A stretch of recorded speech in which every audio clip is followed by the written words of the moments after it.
listeners. You're listening to 18 Minutes with Satyal and Silwal. I'm Satyal. And I'm Silwal, and we're a weekly podcast from the Himalayas. And it's a Tuesday, and it's 7:30. You know it's time for perspectives, conversations, and stories. Welcome to the 63rd episode of 18 Minutes with Satyal and Silwal, and today we're going consciously random. Consciously random. But before that, Silwal, you have a new look.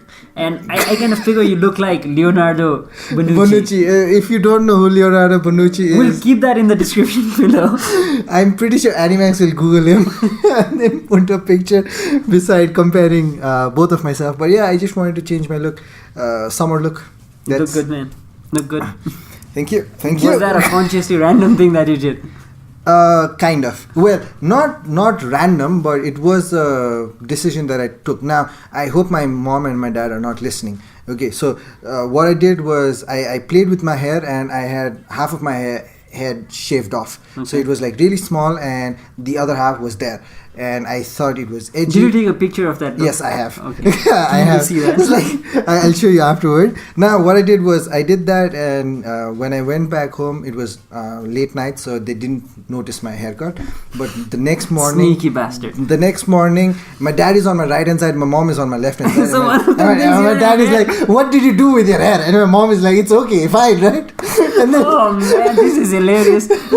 turn around, and then they see like half of my hair is not there at all. Wow. So I was like, cut it out, and me being me, I like to take leverage in future decisions. So I was like, I'm going to cut my hair off, but I think they wanted me to just make sure that I had equal parts cut off. Yeah. But I went to the barber, and I was like, I need it full trimmed, because the next time if I want to ask something from my parents, I hope my parents are not listening and nobody share this to my parents.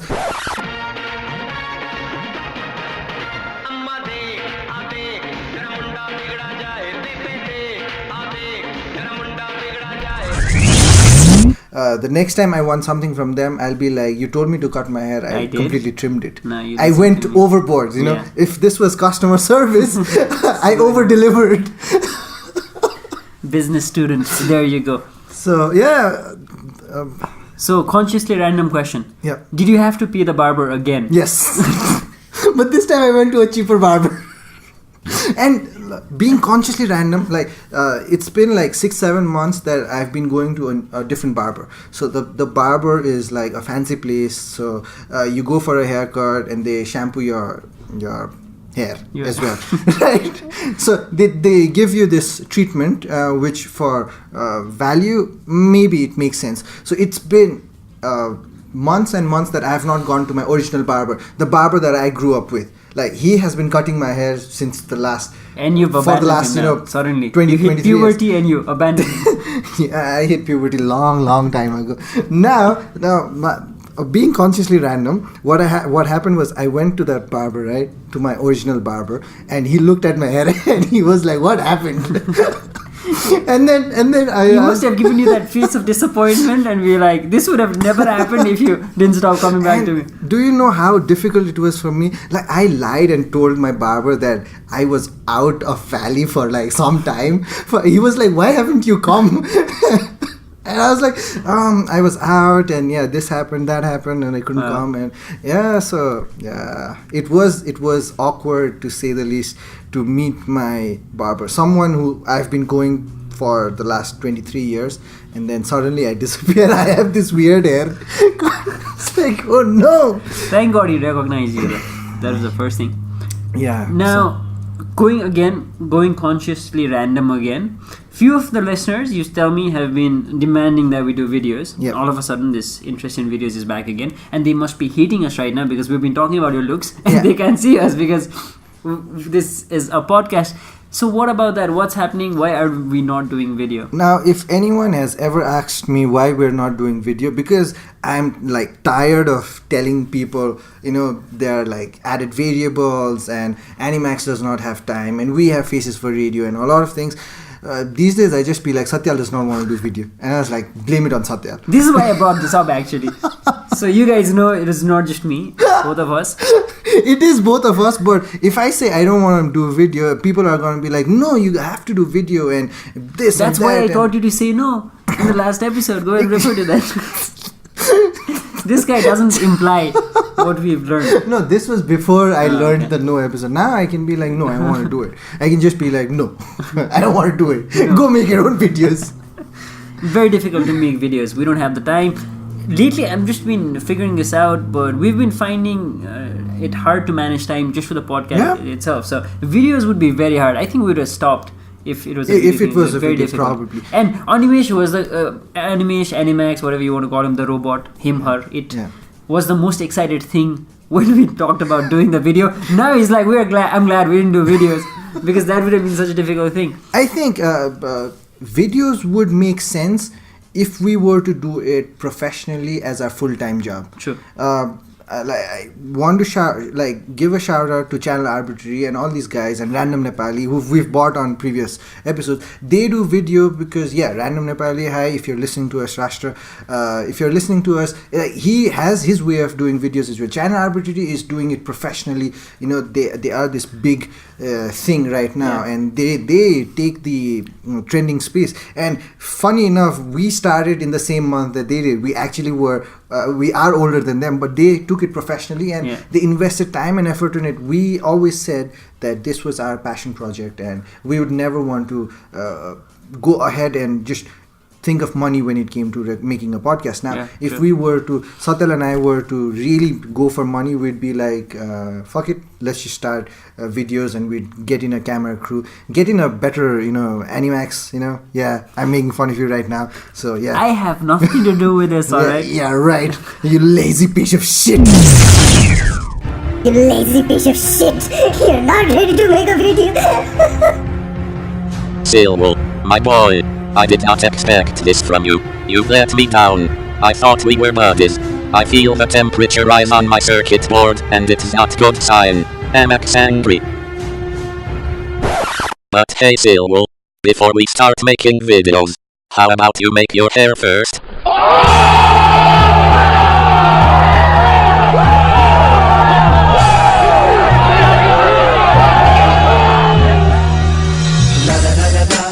هلا اجا الزعيم العظيم الشعب يقول اني حاكم كريم You're not ready to make a video. He's gonna kill me now. Just did. Okay, so that's about videos. So, going consciously random again. Yeah.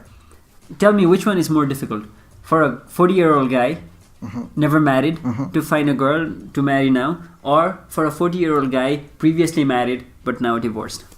This is as random as you can get. I know, wow. Because the marriage season is on, left, right, Is and it center. Well, yesterday I met one of our friends who was married, and then we were in this dynamics where they were married, and I was third waiting. So tell me, we just wanted to bring this up. Which one do you think is more difficult? For a 40-year-old guy, never previously married, to find a girl, or for a 40-year-old guy previously married but now divorced to find a person to marry? I think I've asked this question to some people as well. This is not the first time I've heard it.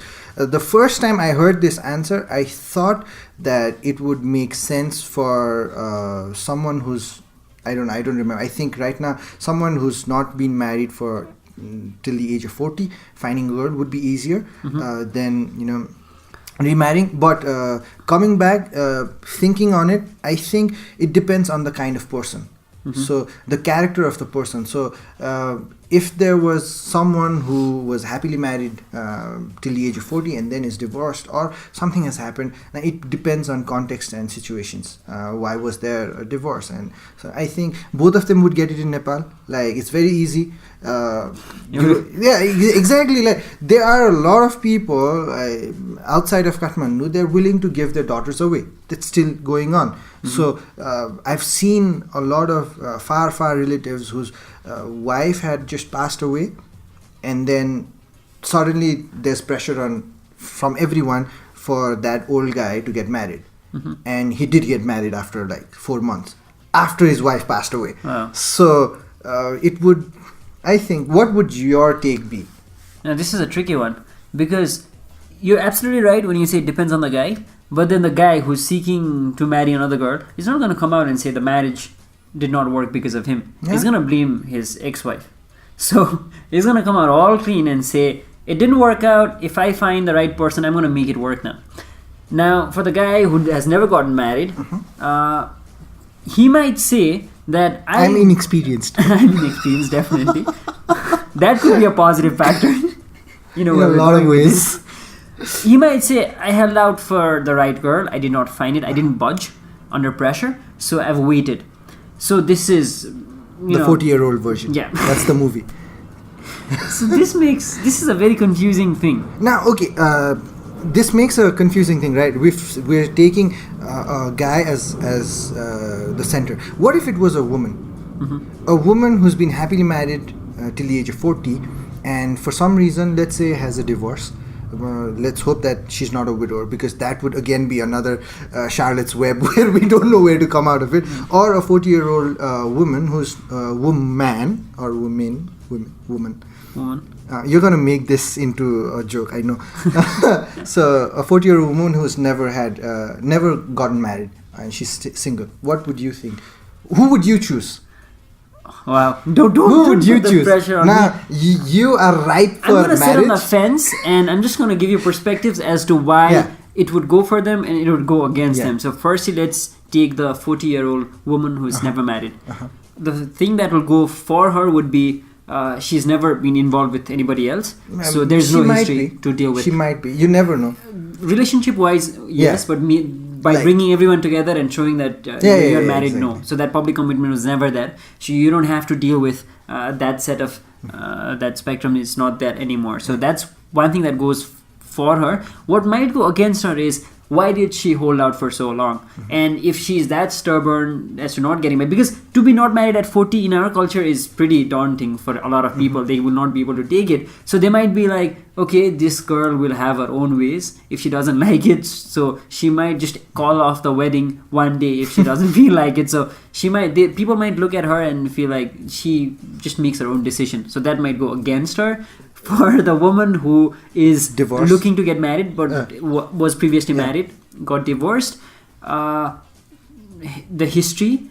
Okay, I guess it goes both ways, right? Exactly. So you cannot choose and be like, this is easier. Now, relating to this, because we're being consciously random, I think I've seen this post somewhere where I've seen that people who hold out for love tend to have higher expectations, because if it was this 40-year-old guy who's not married, or let's say they've not been in love, these are the kind of people who will be more harder to love, because for them they've had time to love themselves and they can enjoy themselves. Right. They are not lonely. They enjoy themselves, and they will never feel that they will settle down for anything less, and their expectations of love should be like really, really high for that to be matched in order to then get married. So yeah, but I can give you a counter perspective. That could be what you're saying is right if that person has really been able to enjoy himself or herself. But let's say if that person has now come to a point where everyone around has families and children and probably is reached that point of desperation, then they might not actually hold out for the perfect person anymore, might just give in. Expectations might lower down. Yeah, might lower down. Last year I was talking to a friend of ours who has already gotten married, and we were talking about how expectations starts getting lower each year because there's family pressure, and by the end you go on a first date and you're like you have two legs and keep up with that. you have 2 legs and 2 hands. Okay, functioning body. I think works for me. So yeah, maybe it goes both ways. So you never know what is the outcome unless you have to take that decision. Okay.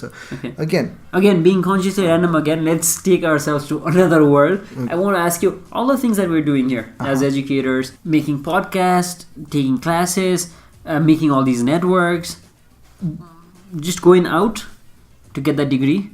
That's a big trade-off. Because then suddenly you'll not be able to do exactly the things that you want, because you'll have to survive, you'll have to pay for rent, and you cannot be as choosy as you being here. How do you take that? That's a big trade-off. Well, so I see. Look at me. I cannot answer because now you wish your mom is not listening to this right now. I'm not sharing. I'm hiding this episode from my mom. Like, make sure everyone does it as well. Because see. over the last 6-7 months, to be really honest, I did tell my parents that I need at least a year before I start thinking about my masters. That was a year ago. Good luck, son. Yes, now I'm in that zone where I have to give them a tangible decision, and to this date I cannot find anything tangible enough to make my parents be like, look, your son is doing this. Because as much as I can tell them that I'm doing radio and podcast and KSL and writing and speaking and all these things, they still don't view it as a tangible thing, like a banker or an economist, or something which has a good job, a 9-to-5 job, and really settled. I have the most weakest bank balance ever. I will not know if I have money or not. So yeah, there's Phoebe, take note.